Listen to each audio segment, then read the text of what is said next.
Bonjour à toutes et à tous et bienvenue pour cette toute nouvelle interview. Aujourd'hui, je vais aller voir Madame Gladys Kazadi, députée en région bruxelloise, mais aussi deuxième sur la liste des engagés à la région bruxelloise aussi. Allons la voir dès maintenant. Bonjour Gladys Kazadi. Bonjour Noah. Alors vous avez 30 ans, vous êtes députée en région bruxelloise, vous êtes aussi échevine dans votre commune, de votre enfance, à savoir Berchem-Saint-Agathe. Vous avez d'ailleurs abandonné votre siège en 2021 de député en Fédération Wallonie-Bruxelles pour être échevine. Alors vous êtes aussi et surtout vice-présidente nationale, s'il vous plaît quand même, des engagés. C'est-à-dire qu'il y a Maxime Prévost et juste en dessous il y a vous. Alors quel est votre rôle exactement au sein du parti? Alors en tant que vice-présidente nationale du mouvement politique, en fait je siège dans l'organe décisionnel et stratégique du parti. C'est-à-dire que c'est là qu'on prend les dernières décisions et qu'on s'active sur la vie du parti de manière générale également. Alors moi je suis en charge en particulier de l'action citoyenne. Donc c'est le lien avec la société civile. Donc en devenant les engagés, on va peut-être en parler, mais donc on a opté pour un mode de fonctionnement où on est ancré dans la société civile. Et c'est moi donc qui suis en charge de cet aspect-là, avec des actions de terrain qui se font parfois avec le secteur associatif, parfois des initiatives propres de membres de bassins de vie. Donc c'est des membres qui se mettent dans des zones pour mettre en place des actions, ou parfois de l'aide logistique ou autre à des associations quand les projets sont en phase avec les valeurs que l'on porte chez les engagés. Ok, très bien. Alors on va parler un petit peu plus de vous personnellement. À 15 ans, vous êtes championne de Bruxelles d'athlétisme. Alors est-ce que ça vous est déjà passé par la tête de faire de l'athlétisme un peu votre métier? C'est vrai que comme j'étais plutôt bonne en athlétisme, Championne de Bruxelles quand même. oui, c'est vrai qu'à un moment, ça, voilà, on est jeune, on se dit ah mais en fait on peut aller plus loin, etc. Et c'est vrai que j'avais des entraînements assez intenses. Je m'entraînais 4 à 5 fois par semaine quand même. Et puis j'ai commencé l'université aussi. Ça devenait compliqué de jongler avec les entraînements et l'université. Donc c'est d'ailleurs un problème qu'on a ici en Belgique. Et à côté de cela, je voyais aussi voilà, mes performances qui commençaient à stagner, etc. Et donc voilà, on s'est concentré sur les études. Ok, très bien. Mais en parlant des études, vous faites un bachelier en sciences politiques à Saint-Louis. Ensuite, vous faites un master en relations internationales à finalité diplomatie et résolution de conflits. C'est très technique. Oui, dit comme ça fait très technique, mais en vrai, c'est... C'est rien du tout. Non, c'est pas que c'est rien du tout, Ouais. mais c'est... C'est quelque chose, mais voilà, c'est Voilà. pas. Voilà, ok, très bien. Alors, justement, par rapport à votre master, vous avez fait un mémoire sur le processus de réconciliation intercommunautaire au Kivu, au Yes. Congo. Alors, parlez-nous un petit peu plus de ce mémoire. Alors, ce mémoire, donc de base, peut-être pour contextualiser, moi, je suis d'origine congolaise. Je suis née ici, j'ai grandi ici en Belgique. Mais c'était important pour moi de quand même être attachée à mes racines d'une quelconque manière. Et donc, c'est vrai qu'assez jeune, déjà, quand j'étais en secondaire, sur mon TFE, avait porté sur le développement du Congo. Je me voyais effectivement, dans un premier temps, travailler dans les relations internationales, l'humanitaire, etc., afin de pouvoir amener ma pierre à l'édifice au développement de l'Afrique de manière générale, et avec un petit coup de cœur pour le Congo de manière particulière. Et donc c'est dans cette optique, en fait, in fine, que je me suis dirigée vers Sciences Po, parce que je voulais faire des relations internationales, et qu'ici en Belgique, pour faire les relations internationales, il fallait passer d'abord par un bachelier, parce qu'il n'y avait pas cette finalité en bachelier. J'avais regardé un petit peu à Paris, mais les études étaient un petit peu trop chères pour moi. Donc on est passé par Sciences Po pour faire après le master en relations internationales. Et donc le processus de réconciliation intercommunautaire au Kivu, c'était dans la dynamique de voilà, les conflits qui sévissent à l'est du Congo maintenant depuis un certain nombre d'années quand même, d'essayer de mieux pouvoir le comprendre, d'essayer à mon échelle de pouvoir amener des pistes de solutions qui pourraient amener à la réconciliation dans cette zone de manière pacifique. Voilà, c'est ce qui m'a amené à me tourner vers ce mémoire. Alors, du coup, vous faites partie des engagés, je pense qu'on le voit assez clairement. Alors, les engagés. Bien zoomer, dézoomer, comme ça on va bien. Tout à fait. Alors, les engagés est un parti centriste. Ça veut dire quoi exactement? Un parti centriste, c'est un parti qui estime que la noblesse de l'engagement politique, c'est pas de se battre pour le voisin de gauche ou pour le voisin de droite, c'est de se battre pour tout le monde. Alors, contrairement aux autres partis, nous, on estime qu'il faut se battre pour tout le monde, qu'on doit défendre le bien commun, l'intérêt général. Alors, ça demande plus de nuances dans les propositions que l'on porte, mais on trouve que c'est ça la beauté, en fait, de l'engagement politique. Quand on est élu, d'ailleurs, on ne porte plus la casquette politique. On est élu député, conseiller communal, échevin, etc., pour être au service de tous les citoyens et toutes les citoyennes. Et mouvement et les engagés aussi, ce qui nous distancie aussi beaucoup des autres partis, c'est le focus sur l'individu, en fait, sur l'être humain, sur l'épanouissement et le bien-être. C'est-à-dire que pour nous, les décisions politiques, quand elles doivent être prises, on doit se demander si, ok, en prenant cette décision, est-ce qu'on contribue au bien-être et à l'épanouissement des personnes? C'est vraiment ça le fil de notre engagement chez les engagés. Alors, il y a quelques années, vous appuyez le CDH, maintenant c'est les engagés, c'est plus qu'un changement de nom, j'imagine. Est-ce que vous pouvez un petit peu nous expliquer tout ça? Alors oui, alors le CDH en 2019, bon, moi j'ai été élue, Mais de manière générale, le score du parti, que ça soit à Bruxelles ou en Wallonie, n'a pas été très bon. Et on a décidé, et ça je trouve que c'est quand même très fort de la part d'un parti, de se remettre en question. De se remettre en question, de retravailler sur notre projet, en se reconnectant encore davantage à la société civile, aux experts, etc. Je pense que c'est peut-être par moment ce qui a été défaillant peut-être dans notre fonctionnement au CDH. À force peut-être d'être trop resté au pouvoir, on a commencé peut-être à se déconnecter du terrain. Et donc là, on a fait un travail pour se reconnecter au terrain. D'ailleurs, c'est pour ça qu'on ne s'appelle plus que seulement comme un parti, mais comme un mouvement. C'est vraiment avoir cette volonté de ne jamais oublier, de rester en contact étroit, de se nourrir régulièrement de la société civile, des citoyens, des experts, bref, du terrain. Et donc, on a retravaillé ce projet qui répond davantage aux enjeux actuels et aux enjeux futurs, parce qu'en fait le programme que l'on avait, la vision que l'on portait avec le CDH était peut-être parfois, par moments, un peu conservatrice sur certains aspects, ou bien ne voyait pas sur du plus long terme certains enjeux environnementaux par exemple, de santé par exemple, et donc c'est important de pouvoir rafraîchir tout cela et s'ouvrir en tant que mouvement et non plus seulement en tant que parti. Ok, très bien. Donc c'est un petit peu cette nouvelle vague au sein du parti qui a fait que vous vous êtes mis dans l'opposition à tous les niveaux de pouvoir. C'est ça. Ok. Bon, alors le score n'était pas Aussi, oui. extraordinaire non plus, Aussi. mais c'est vrai qu'on avait la possibilité de pouvoir monter à certains niveaux de pouvoir. Mais dans le travail, si on voulait être crédible nous-mêmes et être sûr de pouvoir faire le travail comme il fallait, de refondation de notre doctrine, etc., il fallait qu'on le fasse depuis les bancs de l'opposition. Ok, très bien. Mais là maintenant, si vous faites un bon score aux régions, au fédéral, etc., vous êtes prêt à remonter dans un gouvernement. L'idée, c'est de remonter dans un gouvernement. Pas à n'importe quel prix, bien évidemment, mais l'idée, c'est de vous monter dans un gouvernement et de vraiment pouvoir peser au sein de ce gouvernement, ou de ces gouvernements. On espère pouvoir monter dans plusieurs gouvernements. Alors maintenant, on va parler des sondages. Alors il y a un truc que je trouve un peu bizarre chez les engagés, c'est qu'en Wallonie, vous êtes 3e parti, 17% quasiment, mais à Bruxelles, 6e parti avec 6,9%. Comment expliquer ces disparités entre régions et quelles sont les mesures un petit peu que vous comptez prendre pour Bruxelles pour convaincre un peu les électeurs bruxellois de voter pour vous? Je l'expliquerai par le fait que c'est vrai qu'on a une série de personnes issues de la société civile qui nous ont rejoints, que ce soit à Bruxelles ou en Wallonie, mais peut-être avec plus de notoriété pour ceux provenant de Wallonie, en fait, et qui a peut-être joué également. Et également, un choix qui a été fait à Bruxelles, et on l'assume pleinement, et moi je suis persuadée que ça va être un pari gagnant, c'est qu'on a décidé de mettre en avant des jeunes, des nouvelles personnes. C'est comme moi qui me retrouve deuxième sur une liste régionale. On a Christophe de Beukelard, mon collègue député, qui se retrouve tête de liste également sur la liste régionale. Le plus jeune tête de liste des partis sur les listes régionales. On veut mettre en avant la jeunesse. On veut montrer qu'à Bruxelles, nous, on mise sur la jeunesse, on porte la jeunesse et que c'est cette jeunesse qui peut faire la différence, tout en étant dans une complémentarité avec les gens ayant plus d'expérience et des gens avec énormément d'expertise. Donc c'est ça vraiment sur quoi on veut se concentrer. Et moi, les sondages ne me font pas peur, en fait. Je n'ai pas l'habitude de me focaliser sur les sondages. Moi-même, si on se fie au sondage, je fais une erreur statistique. Je ne suis pas censée être là où je suis. Je suis députée, j'ai fait des études universitaires. Mes parents, ma famille n'ont pas fait d'études universitaires. J'ai grandi à Anne-Essence. Voilà, je ne suis pas issue du monde politique du tout. Mon père est infirmier, ma mère est aide-soignante. Enfin, voilà, donc moi, les stats, on est fait pour les contrecarrer. Donc c'est même un challenge en fait pour moi, donc j'ai pas peur. Ça me fait pas peur. Justement, comment ça se fait alors que votre parti vous fasse autant confiance quand même pour vous mettre deuxième sur la liste bruxelloise? Vous pensez que ça vient d'où? Du travail aussi que j'ai pu fournir. Donc le mouvement maintenant existe, le mouvement Les Engagés existe maintenant depuis 2 ans. J'ai pendant 5 ans travaillé comme députée. On a eu un sacré challenge, c'est qu'on était 6 députés au départ, puis on s'est retrouvé 4 députés. Donc il faut quand même continuer à être crédible, continuer à travailler, à être discipliné dans le travail.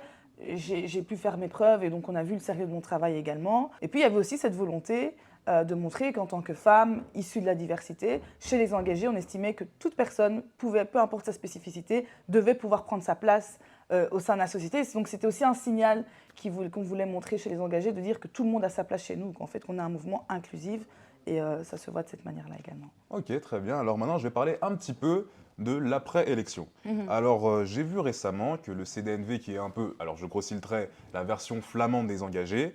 Non, je ne suis pas d'accord. Vous n'êtes pas d'accord? Alors, autant sous le CDH, on pouvait dire qu'on était des partis frères. Ouais. Là, on ne l'est plus. Pourtant, vous êtes encore proches quand même, non? Mais c'est vrai que parmi les partis néerlandophones, c'est ceux avec lesquels on a plus de points communs. Et donc voilà, donc je dirais qu'on est devenus des partis amis. Peut-être pas partis frères, mais qu'on est toujours des partis amis. C'est effectivement le parti francophone avec lequel on a le plus de similitudes, le plus d'affinités. D'ailleurs, sur notre liste fédérale à Bruxelles, on a deux membres du CDNV qui sont sur notre liste fédérale à Bruxelles. Alors justement, le CDNV, eux, ils ont affiché une bonne entente avec le MR. Alors bon, l'EMR, le CDNV, ça pourrait se faire éventuellement au fédéral. Est-ce que vous voyez un petit peu l'EMR comme un potentiel partenaire aux régions, à la communauté ou au fédéral aussi? Bah, nous, on décidera de qui seront les potentiels partenaires après le choix des électeurs. On trouve que c'est indécent et irrespectueux vis-à-vis du citoyen de déjà réfléchir à des alliances, etc., Donc vous alors pensez que que le vote. c'est pas une bonne chose, par exemple, que dans la Libre, vous avez Sami Madi, président du CDNV, et Georges-Louis Boucher qui s'affiche. Sami Madi Ouais, et Georges Boucher, s'ils veulent s'afficher, ouais. que bien leur fasse en fait. Mais chez nous, les engagés, notre vision, c'est qu'on ne peut pas commencer déjà à faire des spéculations sur des accords gouvernementaux, etc., tant qu'on n'a pas encore reçu le signal de l'électeur. Ok, très bien. Alors maintenant, on va parler un petit peu des étudiants. Alors vous, chez les engagés, vous avez voté contre la nouvelle réforme du décret paysage. Je sais que vous n'êtes pas en Fédération Wallonie-Bruxelles, mais je vous embête quand même un petit peu avec ça. Alors qu'est-ce que vous en pensez? Moi, je trouve que ce débat, qui pourtant concerne l'avenir des étudiants et étudiantes, je trouve que c'est regrettable qu'il ait été instrumentalisé, ici clairement pour des raisons électoralistes. Alors, nous, chez les engagés, nous étions favorables à cette réforme du décret paysage déjà en 2021, mais nous n'avions pas voté en faveur de celle-ci parce que on trouvait qu'il y avait des failles dans celle-ci, notamment sur le manque d'accompagnement des étudiants. Et c'est pour ça que nous n'avions pas voté en faveur de la réforme, bien que nous, sur le principe, nous étions OK, mais nous trouvions qu'il y avait des failles dans la réforme en question. Et ici, ce que je trouve quand même interpellant, et donc je le dis ici aux jeunes qui sont quand même en train d'écouter et qui ont suivi un petit peu les derniers rebondissements, mais de bien faire la chronologie de la problématique, c'est que ce sont les partis eux-mêmes qui se sont coalisés pour voter ce texte, qui aujourd'hui, d'un coup, à quelques mois des élections, à quelques semaines du blocus, etc., se lèvent pour le dénoncer. Et donc, je trouve cela quand même hypocrite. Enfin, moi, ça me fait mal, en fait, de se dire qu'on est en train de jouer comme ça avec les étudiants et étudiantes.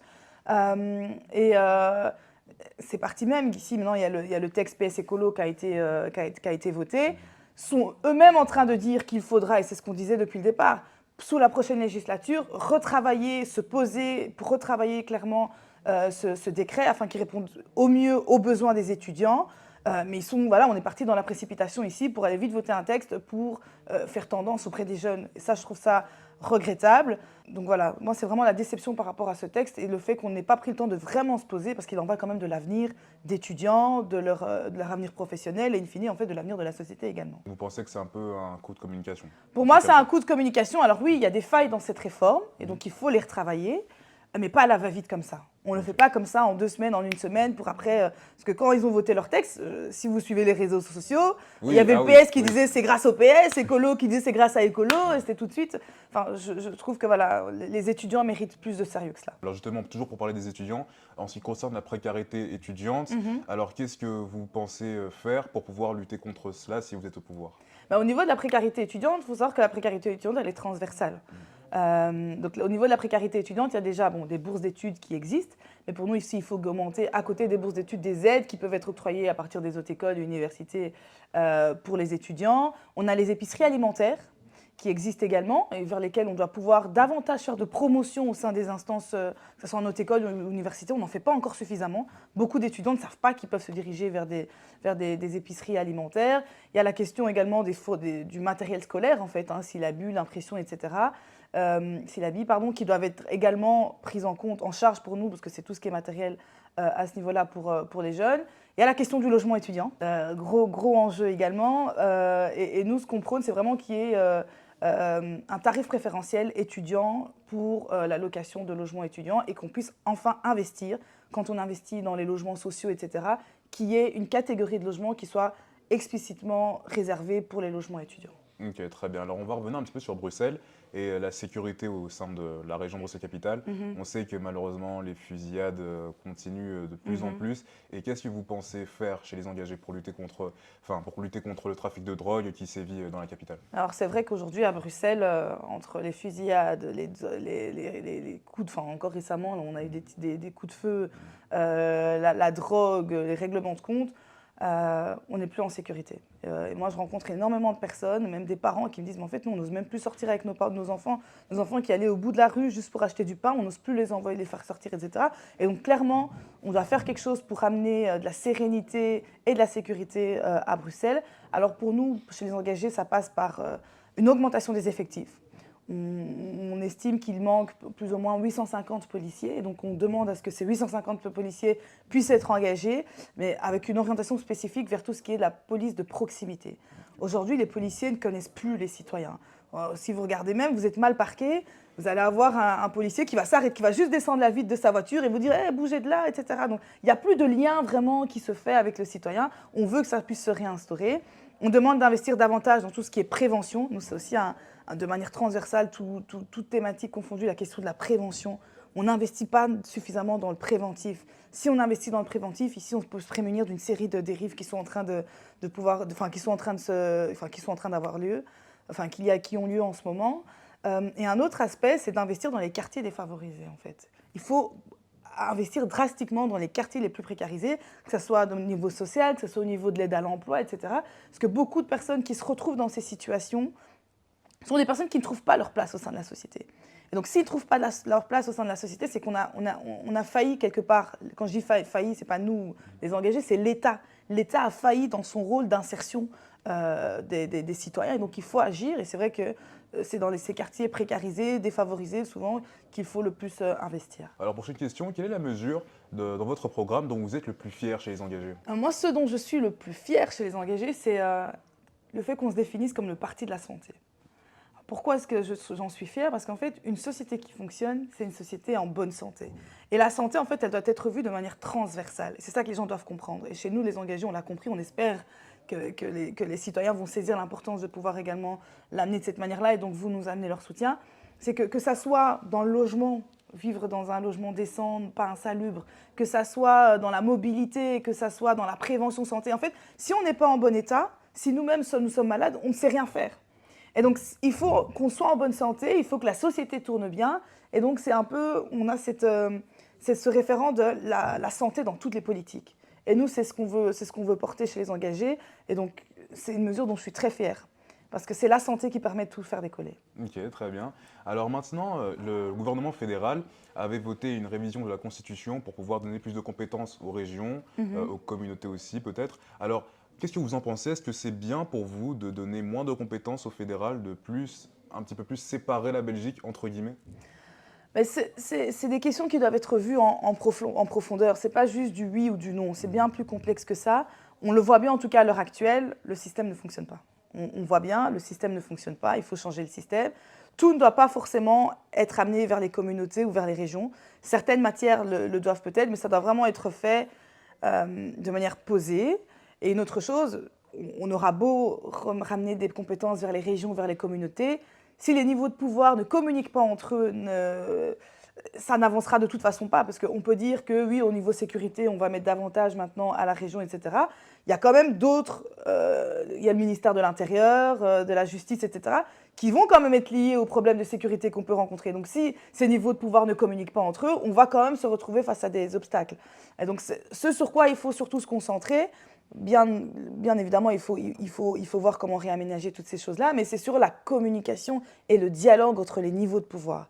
Nous sommes un pays, la Belgique, avec quand même différents niveaux de pouvoir. Moi, je ne trouve pas cela normal que les infos ne circulent pas, qu'on ne communique pas comme il faut. Alors oui, il y a des comités de concertation, mais quand on voit le résultat, on ne comprend pas la manière dont ils sont en train de fonctionner. Et du coup, il faut vraiment travailler sur ces aspects-là. Okay. Le dialogue et la concertation entre les différents niveaux de pouvoir. Ok, alors bon, pour la formation de gouvernement, en communauté et aussi en région, ça va plutôt vite, ça prend quelques mois. Mais au fédéral, vous pensez qu'on va prendre combien de temps pour former un nouveau gouvernement? Bon, j'espère, pour le bien de toutes et tous, que ça se fera avant le 21 juillet. Maintenant, c'est vrai que si on suit les sondages, mais encore une fois, moi je vous ai dit, je ne suis pas très sondage. On entend les experts qui nous disent qu'a priori, ça devrait prendre beaucoup de temps parce que malheureusement, l'extrême droite risquerait... Ouais. Je parle au conditionnel parce que je crois qu'on est là à quelques semaines des élections, qu'on peut encore inverser la tendance. Mais donc, selon les sondages, qu'il risquerait de pouvoir monter encore davantage au niveau du nombre de députés, de sièges, etc. Ça rendrait effectivement les choses plus difficiles. Ça voudrait peut-être potentiellement aussi indiquer qu'il y aurait plus de partis qui devraient se coaliser pour pouvoir monter le gouvernement et contrer l'extrême droite. Qui dit plus de partis, dit moins de marge de manœuvre pour pouvoir agir également, etc. Donc voilà, j'espère que ça se fera au plus vite, j'espère que l'électeur se lèvera. Et donc c'est aussi un appel ici, moi, que je fais aux gens qui nous écoutent, allez voter. Je sais qu'il y a une défiance de plus en plus grande vis-à-vis du politique, mais allez voter. Les gens qui soutiennent l'extrême droite iront voter en fait. Donc allez voter, allez user de votre droit de vote. Alors oui, je préférais que vous alliez voter les engagés, mais quand bien même, allez, même si vous allez voter un autre parti, allez user de votre droit de vote pour les partis démocratiques, pour contrer. On doit vraiment contrer cette montée de l'extrême droite. Alors Madame Kezadi, nous avons maintenant terminé cette interview, mais il reste encore une dernière séquence qui est très importante aussi, c'est que vous allez essayer de convaincre ceux qui regardent cette vidéo de voter pour les engagés, mais en 30 secondes. Est-ce que vous êtes prête? 30 secondes, on va y aller. Allez, vous êtes prête? Yes. Allez, c'est parti. Alors, pourquoi voter pour les engagés? Alors, dans une société, on a tendance de plus en plus à se diviser, de plus en plus à être individuel dans sa manière de fonctionner. Il faut se rassembler. Vous le voyez bien, la société ne fonctionne pas en étant divisée. Nous sommes un mouvement rassembleur. Nous sommes un mouvement qui voulons l'inclusion. Nous sommes un mouvement qui voulons l'épanouissement et le bien-être des personnes. Aucun autre parti ne vous le dira. L'épanouissement et le bien-être des personnes est fondamental. Autre chose, nous estimons que chaque personne, quelle que soit sa spécificité, Attention, c'est terminé. Je suis désolé. mérite sa place au sein de la société et qu'il faut se battre pour. Oh, vous avez triché. Vous avez triché. Margot Doré n'a pas triché. Avec Colomb, c'est pas de la triche. J'avais pas le chrono devant moi, donc voilà. Et je suis un peu plus lente quand je parle que Margot Doré. Donc... Coucou Margot. Merci à Madame Gladys Kezadi d'avoir répondu à mes questions. N'oubliez pas que vous pouvez me suivre sur YouTube, liker cette vidéo et aussi pour être informé tous les jours sur l'actualité belge, suivez-moi sur TikTok et Instagram et nous, on se retrouve bientôt pour une nouvelle interview. Ciao ciao.